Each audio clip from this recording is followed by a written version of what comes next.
দেখো গাইস, এটা কি বাস নাকি অন্য কিছু? এই প্রথমবার উঠেছি এরকম বাসে, আমি তো খুশিতেই মরে যাচ্ছি। ফাইনালি আমাদের কক্সবাজার দুদিনের ট্যুর শেষ। যে যার মতো হোটেল থেকে বিদায় নিচ্ছে, তা আমরা সব গুছগাছ করে বের হয়ে গেলাম। এখন আমরা সবাই রয়েছি ডলফিন মোড়ে, সবাই বাসের জন্য অপেক্ষা করছি। ফাইনালি আমাদের বাসটি চলে আসলো, আর আমি বাস দেখে পুরো তো অবাক।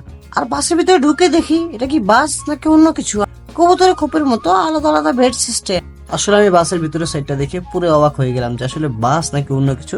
পুরো এসি করা সিস্টেম, প্রত্যেকটা আলাদা আলাদা ভাবে বেডের মধ্যে এসি রয়েছে। যেহেতু এই বাসটার মধ্যে উপরে নিচে দুইটাতে সিট রয়েছে, তাই আমরা উপরের সিটটা নিয়েছি, যেহেতু নিচে একটু ঝাঁকি একটু বেশি লাগে, উপরে একটু ঝাঁকি কম লাগে। এবং আমরা কিন্তু ঘুমানোর আগে অনেক মজা করেছি পিছনের সাইডে। আর আমাদের চট্টগ্রামে 20 মিনিটের একটি ব্রেক দিয়েছে। ব্রেক দেওয়ার পর আমরা একটানে চলে আসলাম একবারে আমাদের নিজ এলাকায়। এখন আমরা সবাই নামতেছি, যেহেতু ভোর সকাল হয়ে গেছে।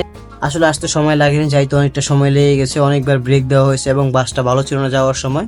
তো অবশেষে আমরা সবার কাছ থেকে বিদায় নিচ্ছি, সবার ঘুমটা অনেক ভালো হয়েছে সবাই বলতেছে। তো এখন আমরা অটোতে রয়েছি, এখন আমরা বাসায় যাব এবং আমরা বাসায় গিয়ে ফ্রেশ ট্রেশ হয়ে সুন্দরভাবে দিনটি কাটাবো। সবাইকে অসংখ্য ধন্যবাদ জানাচ্ছি এই ভিডিওটি দেখার জন্য।